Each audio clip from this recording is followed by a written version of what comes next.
Sobe VIP.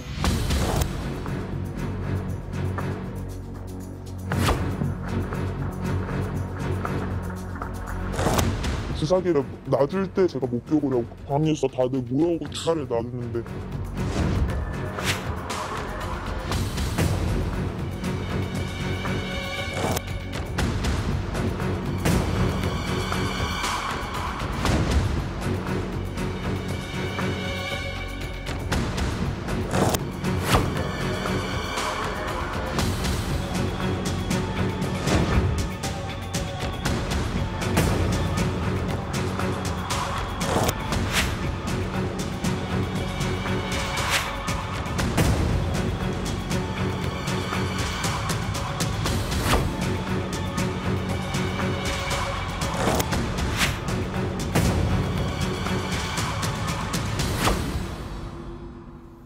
네, 재벌가 3세들의 마약 파문이 일파만파 커지고 있습니다. SK 창업주의 손자 최모 씨가 구속된 데 이어서 현대가 3세를 비롯한 다른 부유층 자녀들에 대한 마약 수사도 지금 속도를 내고 있는데요. 이런 가운데 마약 투약 혐의로 입건됐던 남양유업 창업주의 외손녀 황하나 씨 부실 수사 논란까지 더해지고 있습니다. 자세한 얘기를 김지혜 변호사 그리고 이웅혁 교수님과 함께 짚어보겠습니다. 안녕하십니까? 네, 안녕하십니까? 자, 이 교수님 먼저 황하나 씨가 지금 계속 경찰 소환에 불응해 왔는데 조금 전에 체포됐다는 소식이 들어와 있습니다. 네, 그렇습니다. 그 평상시에 이제 대포 폰을 쓰면서 아버지 회사의 뭐 직원의 폰을 쓰면서 추적을 피하고 있었다 이런 진술이 분명히 있었습니다. 그래서 어쨌든 그 체포 영장이 발부된 그 상태였고요. 그래서 경찰이 해당 병원에 가서 바로 이제 압송이 이루어진 것 같습니다. 현재 진행 중인 것 같습니다. 원래 병원에 있었군요. 그러니까 네, 그렇습니다. 있었다고 봐야죠. 그래서 지금 경기 남부청으로 지금 압송 중에 있는 것이 아닌가 생각이 되는데요. 어쨌든 황하나 씨 같은 경우는 제가 볼 때는 그 중독 수준이 상당 부분 좀 진전되지 않았을까 예상되는 것이 왜냐하면 2011년도에 이미 검거가 되었었던 것 같습니다. 그래서 한번 기소유예 받았던 기소유예라고 하는 것은 아마 그 당시 시점에서 뭐 초범으로 판단을 해서 나름대로 그 검찰 재량을 발휘한 것 같은데 그것에 그치지 않고 또 2015년도에도 어쨌든 투약과 이를테면 제공을 했다고 하는 여러 가지 이제 문제점이 있었던 것 같고요. 심지어 그 작년에도 경찰에서 다른 마약 수사 과정에서 첩보를 입수해서 일정한 수사가 분명히 이루어졌던 것 같습니다. 그리고 지금 또 알려진 그 진술에 의하면 MD 등을 통해서 우리가 버닝썬에 관한 논란을 많이 얘기하고 있지만 그 MD들하고도 상당 부분 그 교류가 있었고 MD들을 통한 마약을 구입했다 이런 정황이 상당히 불거지기 때문에 경찰의 입장에서는 바로 이제 체포영장이 발부됐고요. 지금 어쨌든 압송 중에 있는 상황이 아닌가 생각이 됩니다. 조금 전에 아마 도착한 것 같은데 아무래도 저희가 방송에서 화면을 활용을 하려면 포승줄에 묶여 있다든지 뭐 수갑을 차고 있다든지 또 아직까지 얼굴을 공개할 수 있는 상황은 아니기 때문에 아직 화면으로 보여드릴 수는 없습니다만 조금 전에 아마 경찰청 경기 남부경찰청이요 그 안으로 아마 들어간 것 같다라는 지금 소식이 들어와 있습니다. 그 얘기 또 계속해 보도록 하고요. 김 변호사님, 황하나 씨의 혐의가 지금 뭐 여러 차례 지금 반복이 되고 있습니다만, 예, 맞습니다. 네. 지금 계속해서 문제가 되고 있는 부분은 과거에 이런 혐의들로 체포가 입건이 됐다 그래야 되나요? 뭐 제보도 있었고. 네네네. 근데 한 번도 제대로 처리된 적이 없다는 거죠. 예, 그렇습니다. 지금 2011년도에 잠깐만요. 지금 화면에 나오고 있군요. 지금 조금 전 화면입니다.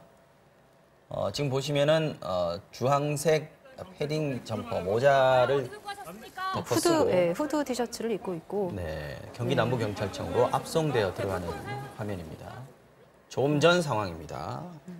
네. 안에 이제 야구 모자도 눌러 쓰고 위에 후드 그 모자도 같이 썼기 때문에 이제 거의 얼굴을 잘 보이지 않는 그런 상황인 것 같습니다. 네, 이 상황에서는 화면을 저희가 활용을 해도 될 것 같다는 판단하에 보여드리고 있는데요. 계속해서 반복해서 보여드리고 있는 상황입니다. 자, 김 변호사님. 2011년도에 대마초 흡연 혐의로 이미 기소유예 처분을 한 차례 받은 바가 있습니다. 이제 그렇다고 한다면은 마약 전과가 생긴 거죠. 이제 그런 상황에서 2015년도에 대학생 그 조모 씨에게 필로폰 0.5g을 공급하고 또 투약을 도왔다. 이때는 필로폰이었습니까? 라는 그런 혐의로 황 씨가 지목이 됐습니다. 근데 이 대학생 조모 씨는요, 실제로 유죄 판결을 받았어요. 그리고 그 판결문 속에서 황하나 씨가 공범으로 8차례 정도 이름이 등장을 합니다. 공범으로 돼 됐다는 건 입건이 됐다는 거고요. 네, 황하나 네. 씨로부터 공급받았다. 네. 뭐 황하나 씨가 뭐 어떤 방법으로 투약을 도왔다. 뭐 이런 등등의 이야기가 자세하게 나오는 것이죠. 네. 이제 그렇다고 하면은 일단은 경찰이 입건이 된 상황이고 그리고 또 황하나 씨가 실제로 이제 유죄 판결을 받은 사람의 공범으로 적시되어 있다면 당연히 이 황하나 씨에 대한 어떤 그 수사가 집중되었어야 되는 상황이에요. 왜냐하면은 마약 같은 경우에는 실제로 투약받은 그런 사람보다도 이거를 공급하는 공급책을 찾는 것이 훨씬 더 중요한 수사에 해당합니다. 그래서 굉장히 뭐 공급책을 쉽게 이야기하고 자백하면은 약간 이분의 그러니까 이 투약한 사람의 형량을 좀 깎아준다든지 뭐 이런 식의 어떤 플레이 바게이닝 비슷한 것이 실무에서도 이루어지기도 하는 정도로 공급책 찾아내는 것이 굉장히 중요하다는 마약 거죠. 수사에서는 특히 그렇죠. 예, 그럼에도 불구하고 그 당시 종로경찰서에서 이 대학생 조 씨만 구속을 하고 공급책인 황하나 씨는 소환 조사 한 번 하지 않았다라는 것이 지금 밝혀져서 굉장히 논란이 되고 있는데요.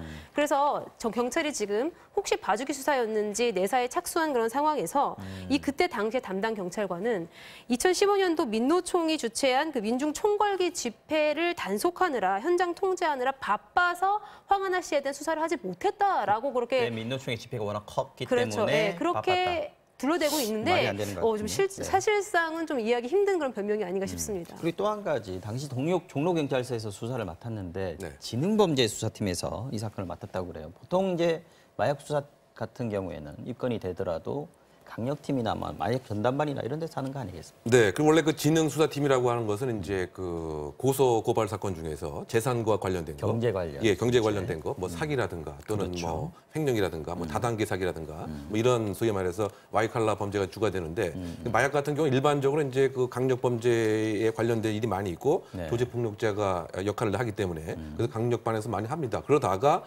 전문적으로 유통에 관한 것에 수사를 할 때는 사실은 이제 그 마약 수사 전담팀에서 이걸 맡게 되는 것이 보통인데요.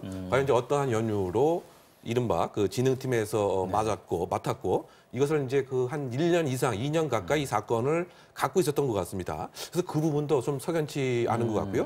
그리고 이것을 최종적으로는 혐의 없음으로 불기소 의견으로 이제 결국은 종결된 것 같은데 이 사항이 경찰 단독의 판단이었겠느냐. 또는 검찰에서 일정한 또 이런 불기소로 의견을 이렇게 또 만들었게 요구했던 것은 수사 아니냐. 지휘를 그렇게 한 거 아니냐. 예, 그러다 보니까 이게 그 경찰과 검찰의 그 봐주기의 합작품이 아닌가 이런 의심도 분명히 이제 그 가질 만한 한 건데요. 그러니까 그 지금 공소장 결국 판결문이라고 하는 것이 공소장을 기초로 해서 작성이 되는 건데 분명히 이제 그 검사는 지금 공범이라고 적시를 했음에도 불구하고 네. 그것에 부분이 있어서 가장 수사가 이야기 안 어렵습니다. 이루어지는 것 자체가 어떻게 본다면 판사도 상당히 좀 의아스러운 입장에서 일부러 경고성 차원에서 그렇게 8번 이상 공범 황하나는 이렇게 소위 말해서 장소도 이렇게 하고 또 입금 내역도 이쪽으로 해라 이렇게 정확하게 적시를 한 것이 아닌가 하기 때문에 이 점에 있어서는 분명히 석연치 않은 점이 있지 않나 생각되는 것이죠. 자, 말씀들 하신 대로 이렇게 이상한 점들이 하나 둘이 아닙니다. 봐주기 수사가 아니냐 이런 의심이 들 수밖에 없는 상황으로 경찰 스스로 만들어 갔는데 황 씨 스스로 또 당시에 경찰 유력 인사들과 친분이 있다 이런 사실을 얘기했던 녹취 내용이 공개가 됐습니다. 직접 한번 들어보시죠. 야, 중앙지검 부장검사? 야, 우리 삼촌이랑 우리 아빠는 경찰총장이랑 다 알아. 장난 아니야? 개래프야. 나 지금 아예 남대문 경찰서에서 제일 높은 사람까지 만나고 오는 길이거든. 내가 사진도 올렸지만 그냥 민원실도 아니야. 경찰팀도 아니고 사이버 소팀도 아니야 나는. 네, 지금 이 상황은 마약 관련한 상황은 아니고 명예훼손 관련해서 아마 고소고발 사건이었던 것 같은데요. 어쨌든 자기 집안의 어떤 배경들을 좀 과시하는 그런 느낌이 좀 있습니다. 경찰청장이었던 당시에 강신명 전 청장은 황하나가 누군지 또 모른다 이렇게 해명을 했는데 자, 하지만 2015년 당시에 황 씨의 필로폰 판매와 투약 혐의는 무혐의 처리가 됐고 여기에 경찰이 당시 외압이 있었는지 내사에 착수했습니다. 그런데 아까 말씀하신 대로 검찰도 2번이나 영장을 기각했다. 이렇게 되어 있습니다. 네, 그러니까 지금 황하나 씨 그 이야기 자체가 그 이른바 속칭 용어를 써서 베프라고 얘기를 한 거죠. 경찰청장은 베스트 프렌드. 네, 베스트 프렌드의 뭐 약자인 것 같고요. 친한 친구. 네, 또 그 뭐 부장 검사도 이제 마찬가지다 이런 그 얘기에서부터 어쨌든 그 남대문 경찰서의 여러 가지 그 구조는 숙지하고 있는 것 같습니다. 예를 들면 진흥수사팀에서부터 내가 조사를 받은 것은 아니다라고 하기 때문에 혹시 그 남대문 경찰서가 일정한 역할을 한 것은 아니냐라고 하는데 당시에 또 남대문 경찰서장은 전혀 상관이 없는 일이다. 뭐 이렇게 얘기를 그 하고 있습니다. 이제 그럼에도 그 불구하고 이른바 그 재벌 프리미엄을 나름대로 향유한 것은 아닌지의 의혹이 계속 지금 일파만파 퍼지고 있고요. 마치 그 버닝썬 사건의 판박이 같은 이런 모습도 좀 보이는 것 그러게요. 같습니다. 네. 마약이 등장하고 혹시 그 경찰이 봐주고. 힘 있는 자에게 유착이 있는 것은 아닌지 그리고 당사자는 이것이 사실인지 좀 뭔가 과장을 한 것인지 마치 이제 그 경찰총장이 등장하듯 이번엔 또 베프가 그 등장을 했는데 과연 이 요즘에 이른바 그 손자 리스크라고 또 하는 신조도 손자 리스크. 등장한 것 같습니다.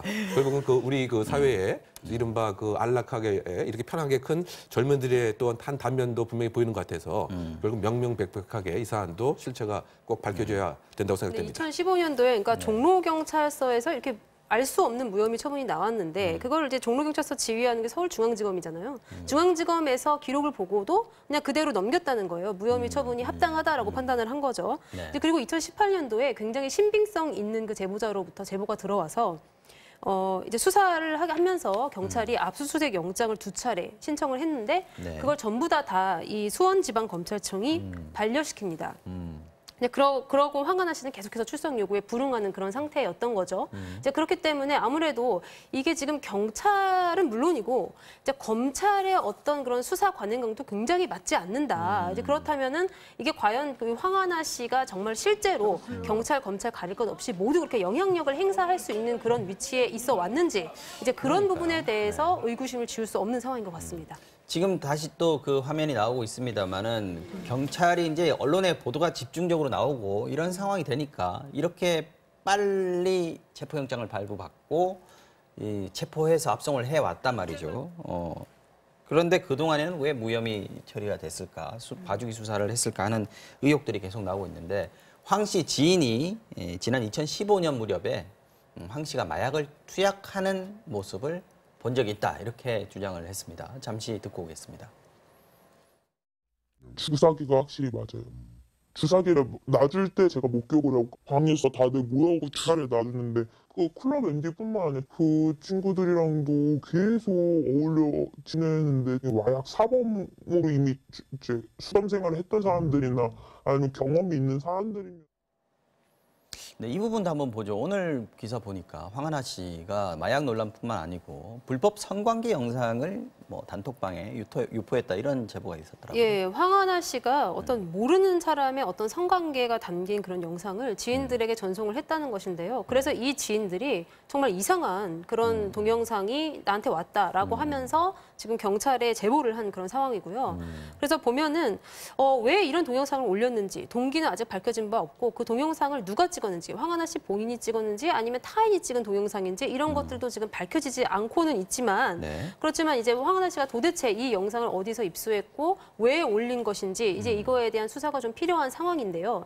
또 황하나 씨가 그 동영상도 돌고 있지만 일단은 굉장히 좀 횡설수설하거나 아니면은 대체적으로 약간 이제 좀 마약 투약 혐의가 의심되는 그런 모습을 이제 자주 보였던 걸로 보아서 혹시 이런 동영상도 그런 것들과 관계에 있는 것은 아닌지라는 그런 합리적 의심이 가능한 상황인 것 같습니다. 네, 황하나 씨 얘기는 여기까지 하고요. 황하나 씨뿐만 아니라 지금 마약 관련 혐의에서 재벌 3세들 이름들이 계속해서 줄줄이 나오고 있습니다.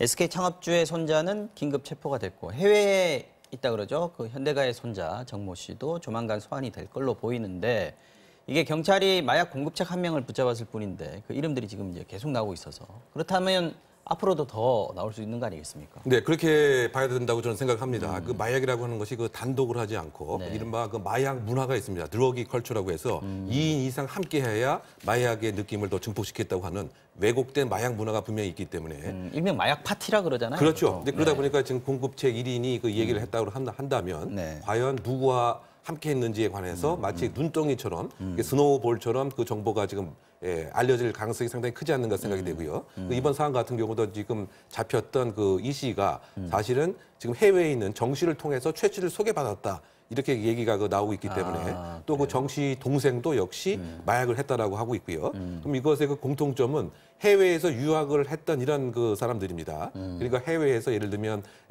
의료용 목적이라든가 이런 것에 있어서 마약이 위험하다고 하는 것을 경각심을 조금 못 느끼는 이런 문제도 아무래도 분명히 해외에서 공부를 하면서 자라나다 보면 그렇죠. 그런 문제도 분명히 재벌 가니까 또 그럴 수 있어요. 그런 거 있고요. 그럼에도 불구하고 우리는 당연히 속인주의이기 때문에 우리나라 사람이 해외에서 거죠, 당연히. 합법화된 것을 한다고 하더라도 역시 처벌이 되고 있고요.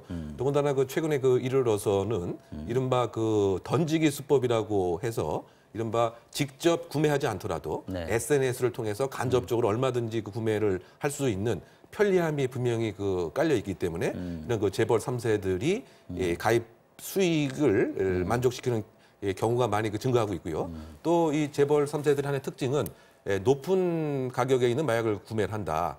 바꾸면 이번에 그 대마도 액상 그 대마이기 때문에 이것은 그 냄새도 그 안 덜 나고 나고. 또 숨기기도 상당히 그 쉽다 이렇게 평가할 수 있을 것 같습니다. 전자담배처럼. 그러다 보니까 결국은 중독의 수준이 상당 부분 심각할 수가 있다. 그래서 이번에 그 구속된 그 최 씨의 그 경우에도 수사가 계속 좁혀옴에도 불구하고 지금 기존에 사용했던 마약 공급체 이외에 다른 마약 공급체까지 찾으려고 하는 이런 노력까지 했다라고 하는 것을 보면 이른바 그 각성과 내성이 상당 부분 수준까지 된 문제점들 이것이 지금 재벌 3세들의 문제가 아닌가 생각되고 아마 재벌 3세들은 끼리끼리 또 많은 시간을 보이기 때문에 그 이상의 우리가 알고 있을 수 있는 유명가의 젊은이도 있을 가능성을 배제할 수 없는 것은 아닌가 이렇게 추정해 보는 거죠.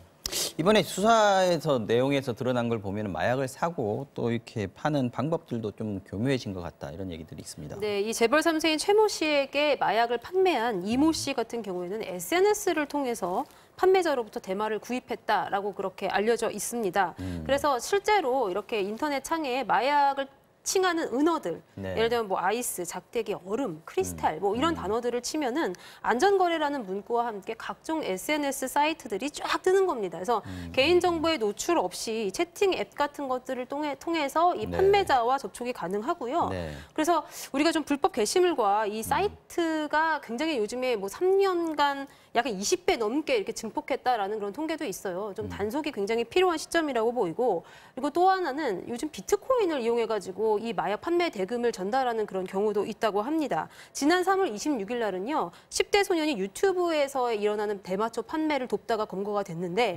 한 마약 판매 대금 4,100만 원을 비트코인으로 바꾼 다음에 공범에게 전달하고, 비트코인을 사용하는군요. 본인은 네. 스스로 10%를 챙겼다라고 해서 굉장히 좀 충격을 주고 있습니다. 그냥 실물 계좌나 현금이 오가는 그런 상황이 아니고 이제 가상화폐를 이용하는 네. 그런 단계까지 왔군요. 자, 요즘 우리 검찰과 경찰이 참 바쁩니다. 더 이상 부실 수사 논란이 없도록 앞으로 수사 과정 좀 잘 지켜봐야겠고요. 다음 이슈로 넘어가 보겠습니다.